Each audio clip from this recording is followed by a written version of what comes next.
Welcome to the Grazing Grass Podcast, episode 58. For beginners, don't quit your day job. There's so much that you need from that income until you're established, and that can take a long time.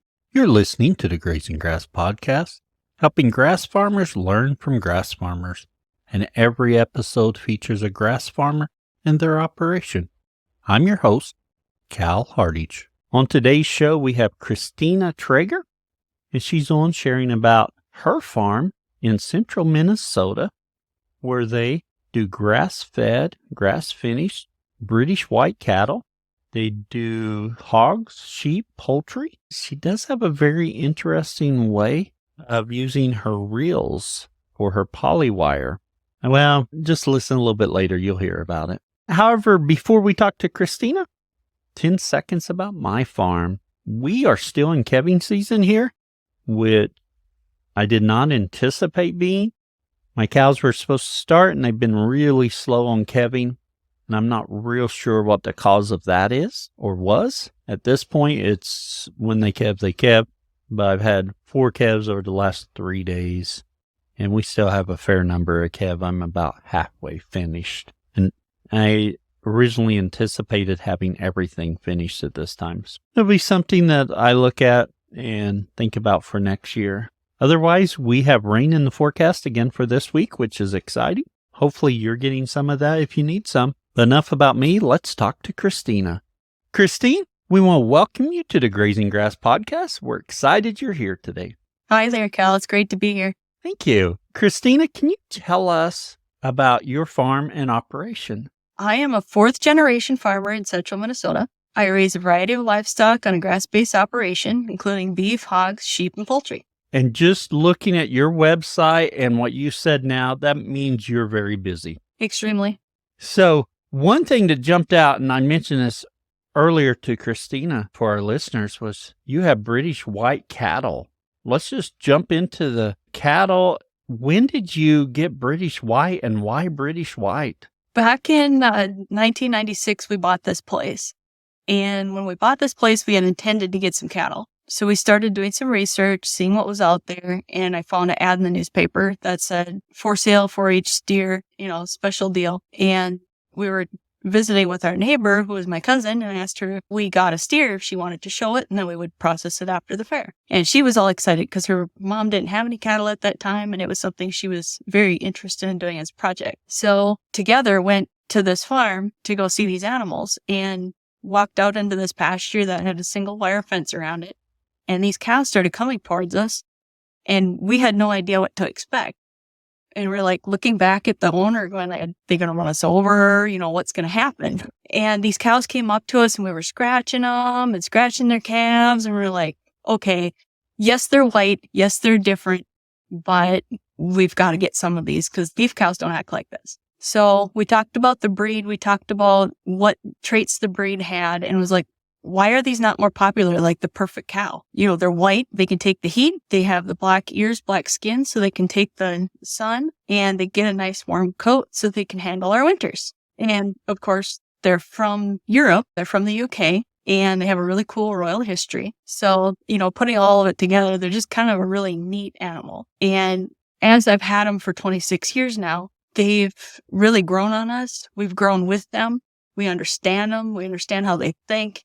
They're more intelligent than regular cattle, so they're actually quite a pleasure to have. When you were introduced to them in 96, did you already have cattle at the time? At the time, we just had a few dairy steers. Oh, okay. So at 96, you bought a few cows. Also, or not a few cows, you bought that steer. When did you start buying some cows? The next year, this gentleman, he was a snowbird, so he would go down to the south for the winter, and he came back the next year, and he let us know that, we told him we were interested in buying some cows from him, and then he said, well, I'm actually going to have to sell my herd because we're moving down south because his wife couldn't handle the winters up here anymore. Her health was such that she couldn't do it anymore, and he just had a few head.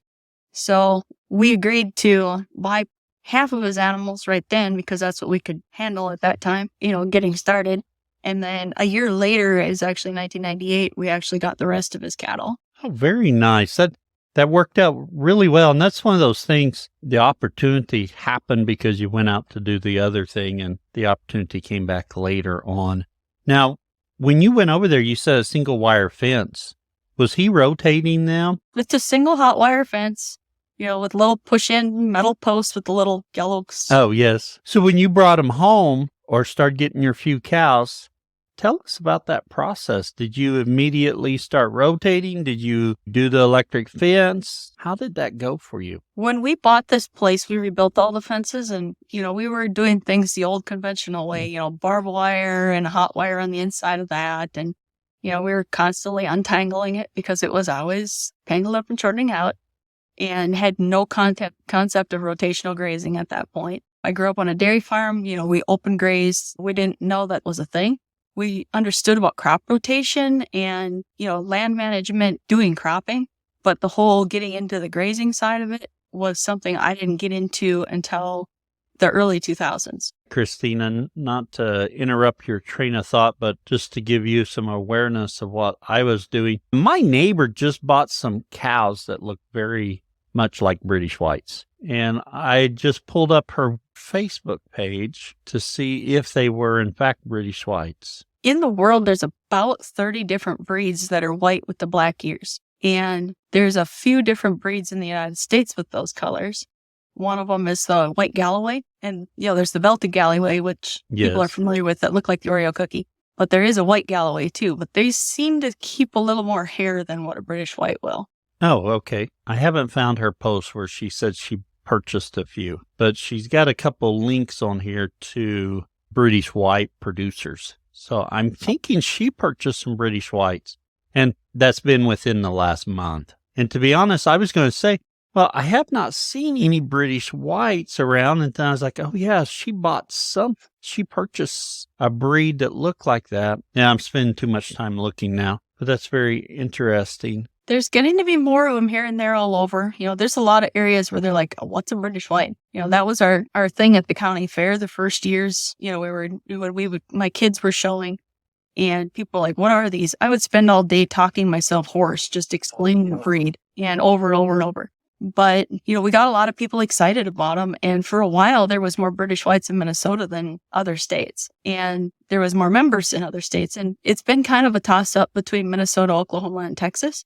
3 states have a lot of British White cattle, but there's a big herd in New York. There's a big herd in Alabama, and, our herd's pretty good size. So it's not a huge breed association, but, it's growing. Oh, yes. And you mentioned a little bit about its history. You want to share a little bit about its history? The British Whites got to the United States before the war. When Churchill sent them over here, he sent 5 cows and a bull.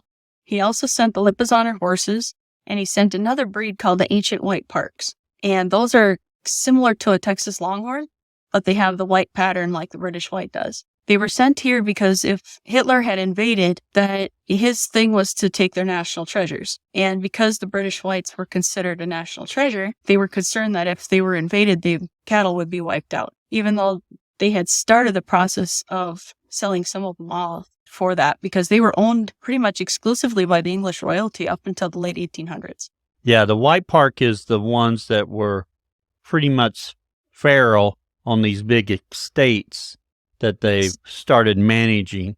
The British White, same color pattern, but built differently, were more royalty animals. Yeah, the British Whites were more used for a dual purpose, milk cow, beef cow. Oh, yes. Because they had been domesticated 3 times, so they were more docile, I think, than the parks were. I don't know enough about them. I just know a little bit here and there, but I think it's very interesting. I do think they're pretty cattle, and one of my herds are Corrientes, and I just love my Corrientes, their color patterns and stuff. The buyers at the sale barn do not, and that's where I market mainly right now. We're working on changing that.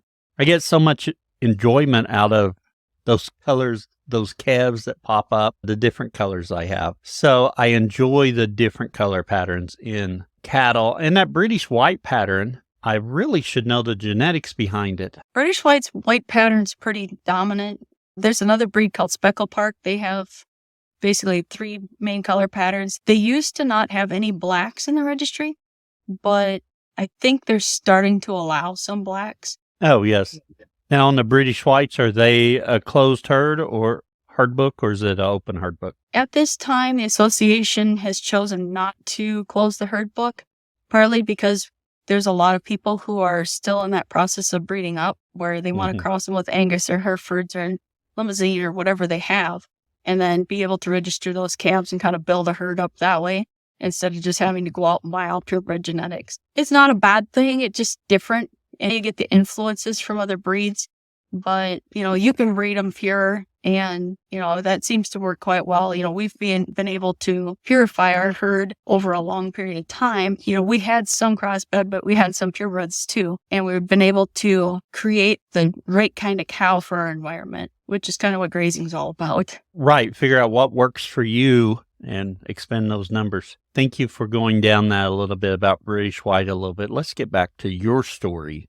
So you purchased some British Whites in the late 90s, but you were introduced to rotational grazing or more regenerative practices in the 2000s. How did that come about?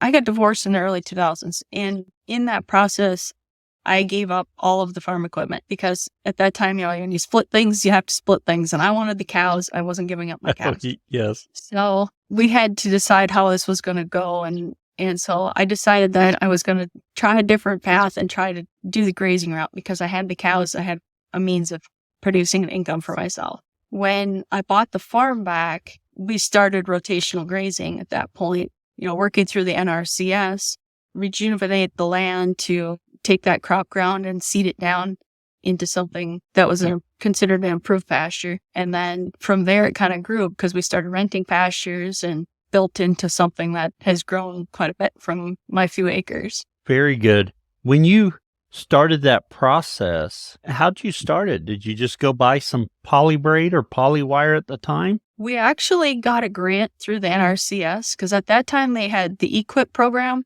And being a female producer, I'm considered historically underserved.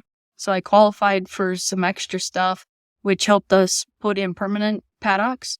Oh, okay. So my home place here has 7 paddocks that we never did split to make 14. We intended to split them all in half, but we just never got it done. And, 20 years later, we still haven't done it. But the cattle are only here for a few months a year. They come home in November, December, and then they leave again the beginning of May. And so there's very few head of cattle on a farm. I have the naughties that don't stay in the fence, or, ones that are stragglers calving, or, problem children. Everybody has a few of those. And, the ones that, the steers that don't want to stay where they're supposed to be, stuff like that. They end up staying here where I can supervise them a little bit more. So they're wintered on pasture? We winter them on the pasture. We rotate them from section to section doing bale grazing, which is something I learned more about in 2009 at a conference that was put on by the FSA, USDA, and then the NRCS and a few other organizations. And this fellow came down from Canada. His name was Steve Kenyon. The first day was all about grazing. And the second day, he actually taught us about how to figure actual cost of production. And that has served me very well. I've been able to teach a lot of people how to figure their actual cost of production because there's so many things people don't even think about. You learned about grazing management and bale grazing. So you do bale grazing on your home farm or home place. You keep your cows out all winter. Tell us what that bale grazing looks like for you. For me, we actually unroll bales. I have really hilly land here. My place is called Rolling Hills. It's extremely hilly, and it's not big mountain type hills, but there's a lot of elevation change from one end to the other. There's nothing flat here except for a couple cement slabs. We actually go on top of the hill where the nutrients have been depleted from washing down the hill over the years, and we feed on those hills to build the soil back up and actually improve the way the grass grows on those areas. So it's different than doing the grid style, some of the other ones that other people do. For me, those just don't work. We end up with too much waste. And, some people will argue, no, that's not waste. It's waste because the grass will not grow there the next year. And when we bale graze, there is literally less than a 5-gallon pail of hay left per bale. And the grass comes even nicer in those areas. You can see a strip. And when you mentioned about your hills and stuff. I'm not sure we covered this earlier. Where are you located? We're in central Minnesota, about 20 miles west of St. Cloud, which is easy to find on a map. Our pigs are kept on pasture. We have a couple paddocks for them, and then we rotate them back and forth. It's not a real heavily wooded area like some people do the woodland grazing. I don't have enough wooded areas to put them that they would stay. So we do some grazing with them, and, they tear everything up. That's just pigs. I raise Mangalitsa pigs. They are a Hungarian breed, and they're a lard hog. They're not a lean hog. So they're not for everybody. But if you cross them with Berkshire sows, you'll be very happy with the pork. Oh, yes. And why did you pick that breed? British White is one of the best flavored breeds there is for beef cattle, and that's been proven. So I wanted a high-end breed to go with that because I do farm to fork. My animals are sold directly to the consumer, and then our breeding stock is sold directly to other producers. We don't do much with sales barns and stuff like that. Some of our customers do, and the buyers at the sale barn are very familiar with my herd because we've been doing this a long time. We don't have to worry about getting dinged for the color or anything. But when it comes to, and then of course we've got other big cattle companies up here that do farm to fork grass-fed beef. So some of our breeding stock goes to producers who are producing for them. Oh, yes. The Mangalitsa pigs, because of their wonderful flavored pork, their fat tastes exactly like butter. We raise them that way, and then I do them organic, no corn, no soy. So are you giving them any feed, or are they finishing completely on grass? Pigs and poultry can be produced on grass, but they get 80% of the nutrition from the feed you feed them. Yeah, they require a little bit more. The feed I get in comes from regenerative farmers, mostly people that are like me that, do no-till, or, I try to find farms that are getting into organic. So I'm not certified, but we use feed that comes in that transitional organic category to support those people. That's the kind of people my customers want to support. So of course, that's who I'm going to buy my stuff from. Right, which makes sense. On your hogs, are you ferrying them out, or are you buying feeder pigs and raising them? Everything is farrow to finish here. I don't buy any feeder pigs. I don't have very many. I just have one sow right now. We'll have 2 again next year. Mangalitsas grow a little bit slower, but some of it's management. So getting that nutrition just right, you got to feed them that 18% up until they're 100 pounds and then drop them to 16% after that, or you just won't get the growth out of them. And make sure there's enough lysine in it because pigs won't grow without lysine. It's kind of like ducks need niacin, pigs need lysine. And on your pigs, are you farrowing out in pasture? We're outside, and we have a couple of huts that we farrow them in. And then when the little pigs are big enough to stay in the fence, then we turn them loose. And what kind of fencing do you use for your hogs? The training area has hog panels all the way around. And then once they're broke to that, there's a hot wire on the inside of it.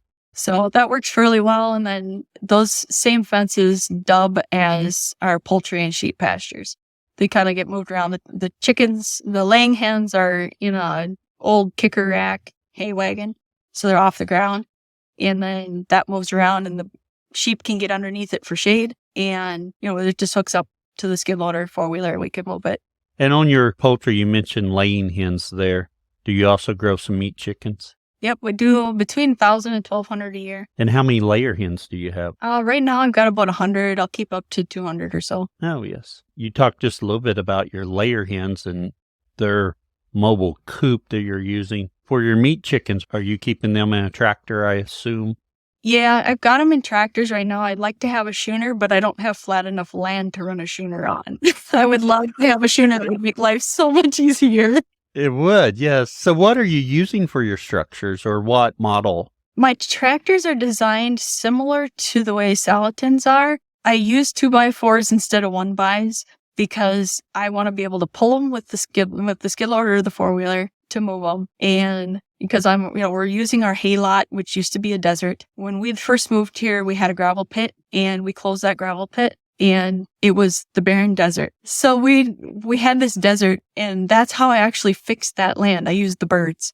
We just ran the chickens over it, one rotation, and the grass started growing. It was like a total miracle. I had fed the cows in that area, so they had stomped it in the mud, and tried to stir it up, and in the spring when it was really muddy, we'd have them in there so that they would push their poop in and everything, and it still wouldn't grow anything. And it took running the chickens across it. And now we have to actually graze it 2 or 3 times a year, plus let the birds run over it. And it's absolutely insane how it works. And then with the turkeys, because we run turkeys in a little bit taller tractors, I built tractors that are 3 feet tall. And my rule of thumb is when the turkeys can look over the top at me when I dump their feed, they're big enough. For the turkeys, are you growing multiple batches? You shooting for just that holiday market? We actually raise 1 batch of turkeys because they take 20 weeks. I get them early and we actually butcher them in either late September or early October, because after that we start getting freezing at night. And what happens is we end up with a bird that has thin skin, and a thin skinned bird is a dry turkey when you cook it.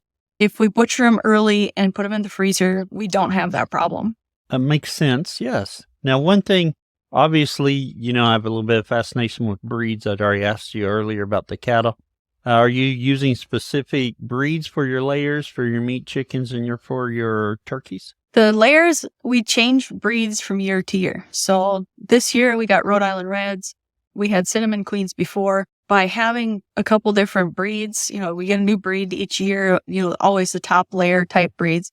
And then we have a few Americanas for the green eggs. But that helps us identify how old those birds are just by the color of the bird. And then as far as turkeys go, we do raise some heritage turkeys and then a lot of your broad-breasted varieties. So the people that want those 25-pound turkeys can get it.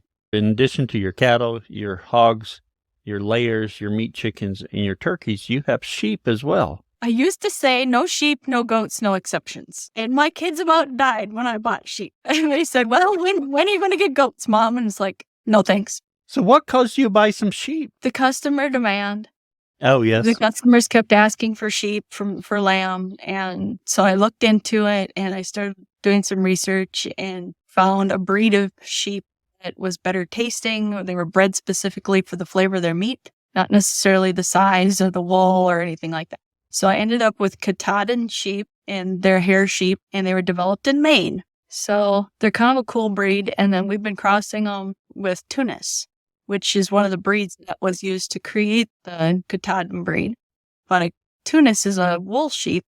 So some of the hairy ones will be kind of woolly hair. So some shed and some don't, but it's a nice terminal cross. So you're using that Tunis as a terminal cross because of their carcass or their meat they're carrying. You get a little bit bigger sheep. As the processing costs the same no matter what size they are. So, it just makes sense to try to get a lamb that's just a little bit bigger. It does. And when you talk about customer demand, and you mentioned a little bit earlier about farm to fork, let's talk about how you're marketing all your meats. Between the online presence, and we're working on expanding on that to do shipping. We haven't been doing a lot of shipping, just kind of as a little bit here and there. But we're actually finding so many people that have food allergies that it's kind of become a need that we need to be able to ship stuff to them to get them something that's safe. Corn and soy allergies are getting really bad. The people with histamine intolerance, with autoimmune disease, some of the things I produce are safe for them. So getting it to them is getting to be kind of an important piece in the puzzle. Oh, yeah. And then hopefully reduce my workload a little bit. Have you always just sold from your website, or do you sell some other ways too? We actually been doing farmers markets for the last 14 years. And I've went from doing as many as 7 markets 6 days a week to now I'm down to just doing 3 markets. So right now I'm doing Thursday, Saturday, Sunday. Are you trying to convert your farmers market customers to be more online and not necessarily at the farmers market? Or are those a separate customer base for you? It's kind of a building on the customer base. I'm very adamant to go into grocery stores, stuff like that, because you lose that face connection. Because when people come to the farmers market, they're buying from you. And if my kids are there and I'm not there, they're not going to buy because I'm not there, even though they're my kids. And they know they're my kids. So, and my kids are adults, but it still creates kind of a break that makes it challenging. And I learned that 10 years ago. I couldn't send my kids in my place so that I could take care of the farm things or put the animals back in if they were out or go build fence or whatever. So it's a challenge.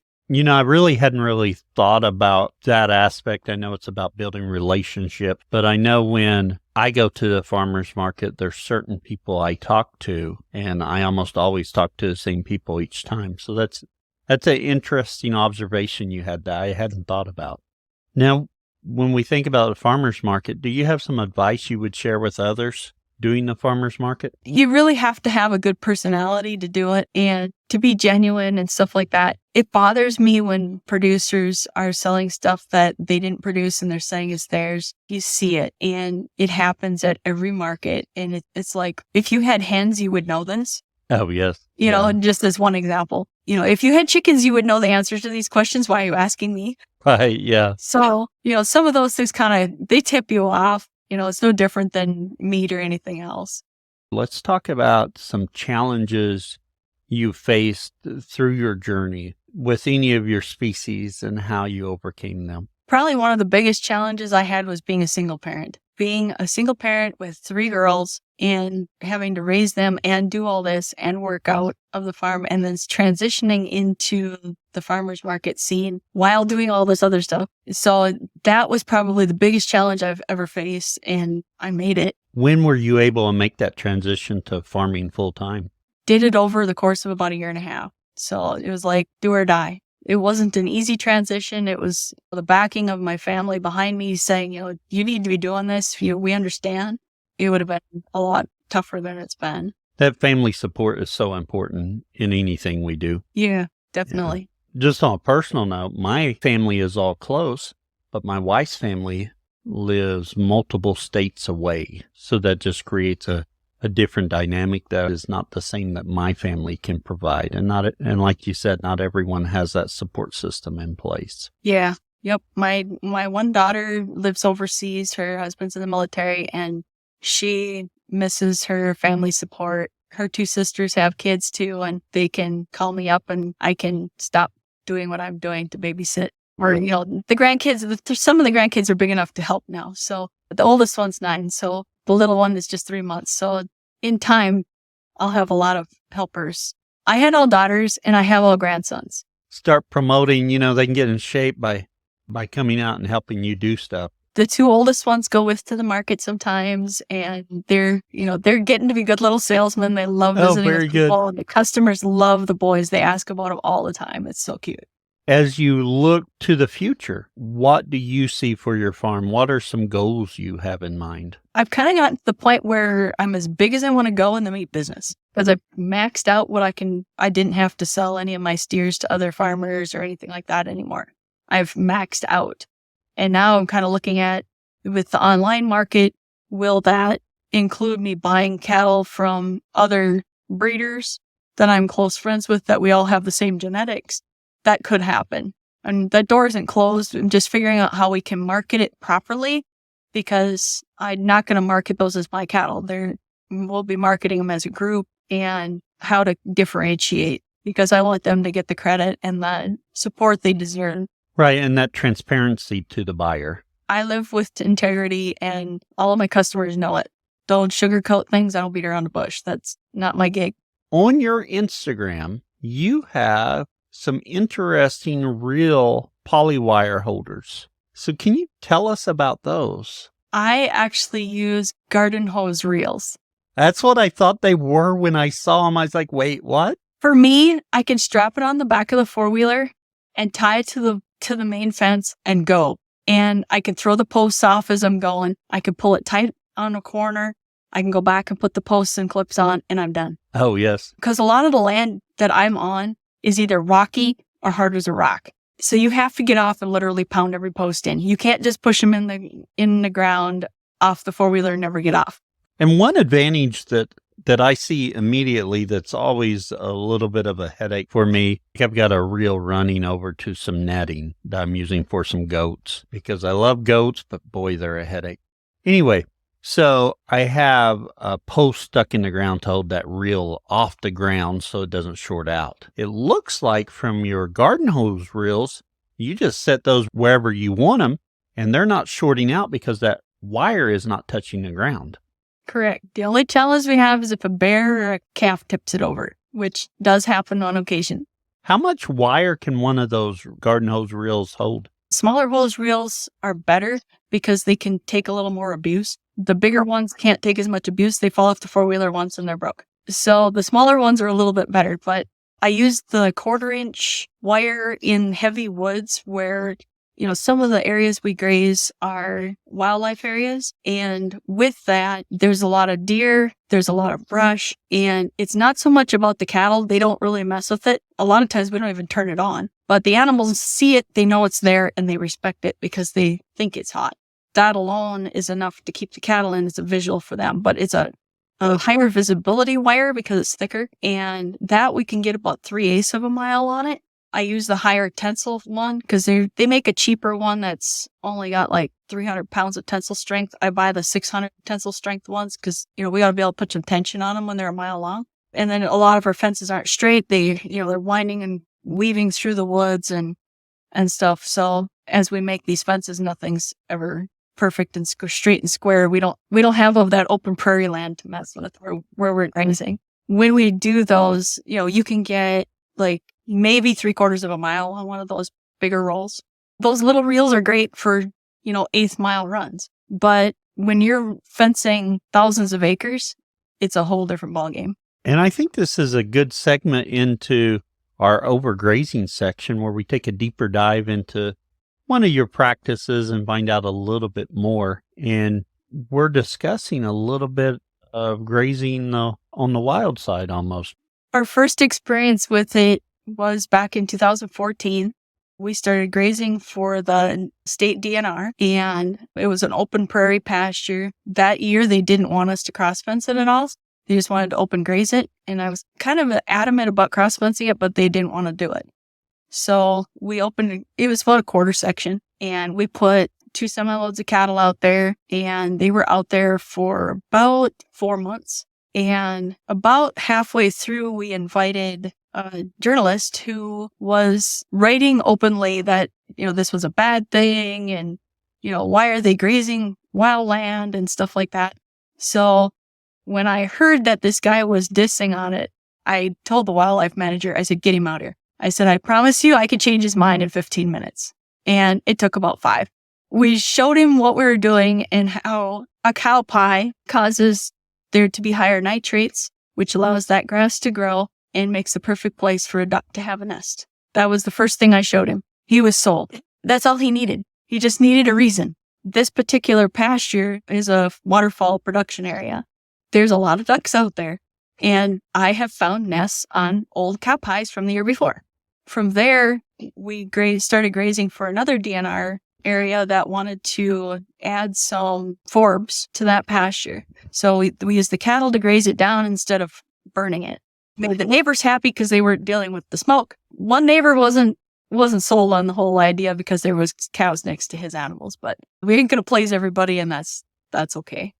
So then that led us to finding a project for U.S. Fish and Game. And that project is actually a silvopasture project.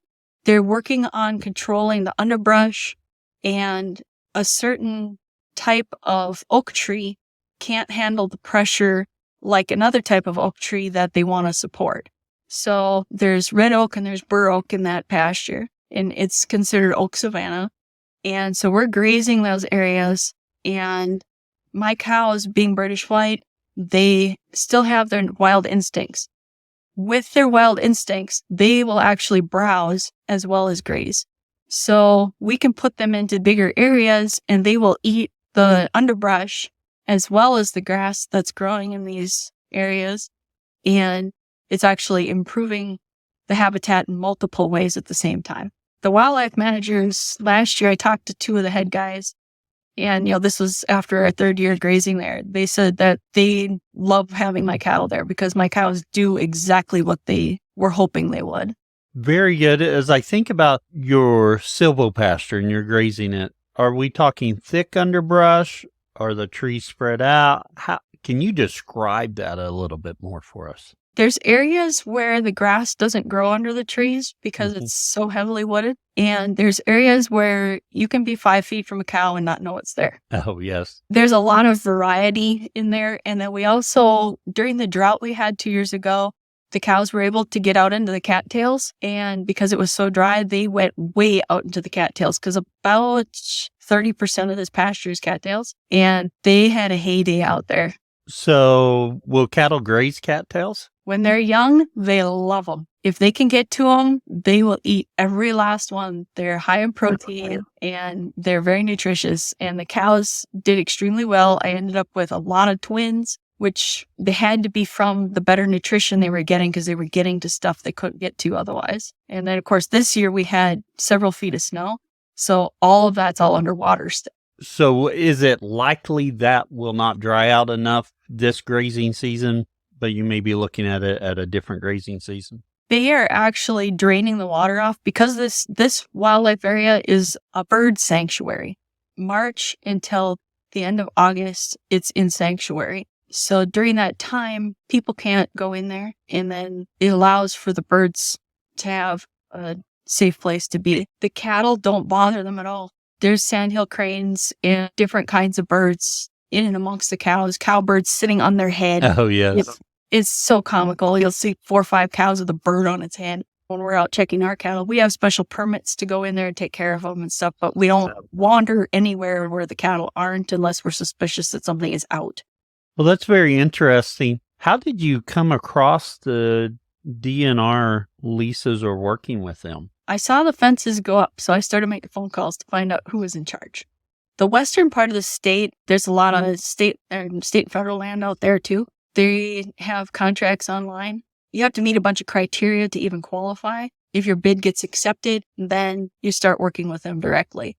A lot of times landowners that are adjacent to that land will end up with those contracts because they're close. It's easy for them to check the cattle.